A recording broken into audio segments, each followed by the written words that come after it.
Salut tout le monde, j'espère que vous allez bien. En ce qui me concerne, ça va plutôt pas mal. Alors comme d'habitude, on met les petits pouces, on s'abonne, on pose des questions. Les questions, je réponds toujours avec plaisir. Alors aujourd'hui, on va être dans la rubrique atelier. Je vais vous montrer comment je fabrique le riz pilaf. Alors le riz pilaf, c'est un riz où on mesure l'eau et on mesure le riz. Vous voyez, c'est le genre de riz où il faut un peu... Donc pour ce volume de riz, j'ai mis 1,5 fois le même volume en eau. Et donc moi j'y mets du bouillon de volaille, j'y mets de feuilles de laurier, herbes de Provence et clous de girofle, de l'ail, poivre, sel, beurre, échalote. Voilà, bah écoutez, je vais vous montrer comment faire tout ça. A tout de suite. Voilà. Donc on va donc commencer par faire suer les échalotes. Alors c'est une recette qui n'est pas compliquée à faire, hein.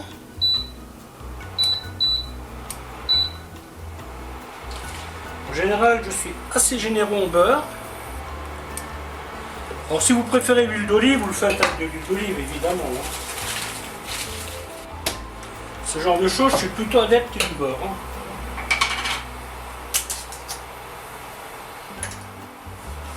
Alors si vous n'avez pas de bouillon, c'est pas grave, hein, vous pouvez ne pas en mettre, hein. Moi j'aime bien parce que ça parfume bien. Donc on commence par les échalotes.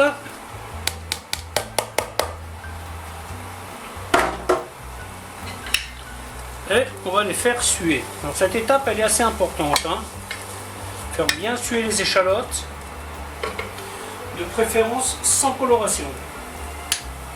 Je vais tout de suite mettre mon ail.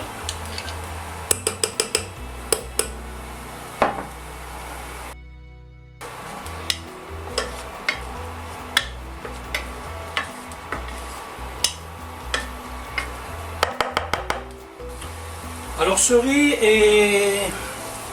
c'est donc du riz thaï, il est donné à 11 minutes de cuisson. Mais c'est le timing quand vous le mettez dans un grand volume d'eau bouillante. Moi avec le pilaf, comme je mets juste assez d'eau pour cuire le riz, il va cuire beaucoup plus doucement et on va rajouter 2-3 minutes, hein.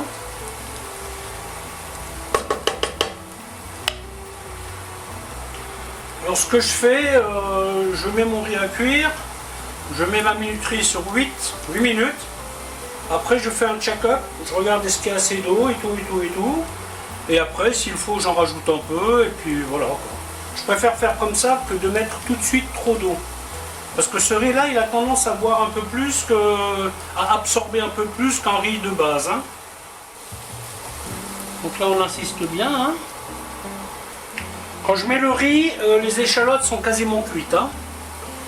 C'est pour ça que j'y vais à petit feu. Après, si vous voulez colorer un peu les échalotes, vous pouvez, hein. Moi perso, je préfère pas. Après, chacun adapte comme bon lui semble. Donc là, je viens de mettre le poivre.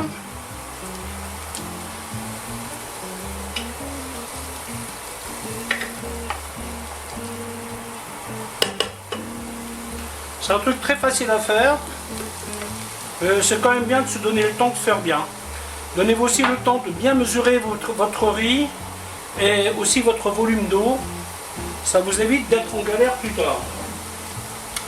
Et concernant le riz, si comme moi vous aimez manger du riz mais pas 4 jours d'affilée, eh bien vous pesez. Vous comptez 80 grammes par personne. Normalement, une personne normale ne mangera pas plus, hein.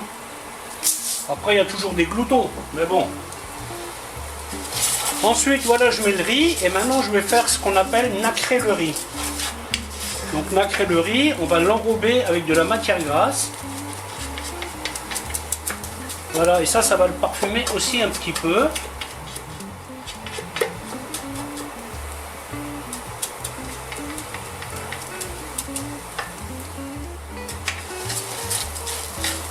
Voilà, vous voyez, il commence à s'enrober de beurre. Alors comme dit, si vous préférez l'huile d'olive, vous pouvez, hein. la recette classique c'est avec du beurre, mais en fait les recettes vous les adaptez à votre façon.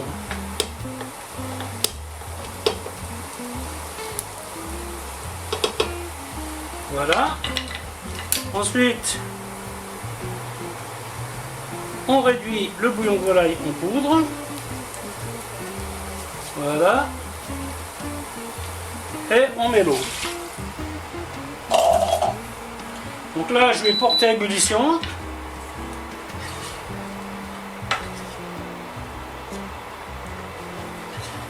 Après, je vais baisser mon feu. Et je vais mettre 8 minutes.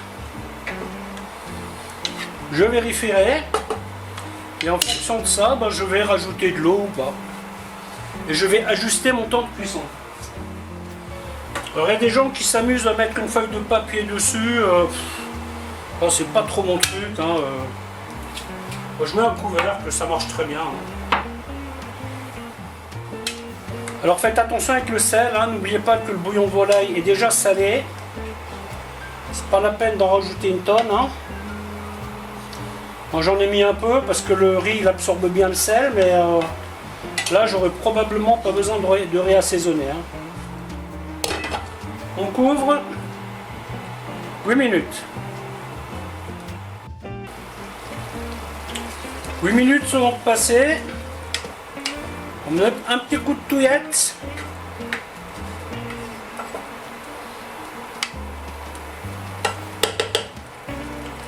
On goûte.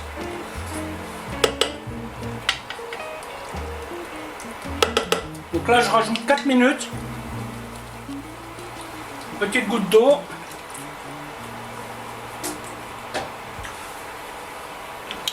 Assaisonnement, il n'y a rien à faire.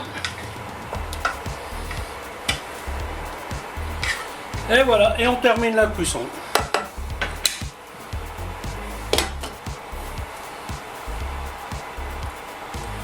Voilà, écoutez, la vidéo va s'arrêter là, en espérant qu'elle vous aura plu. Alors je vous dis à bientôt pour une autre recette. Bye bye.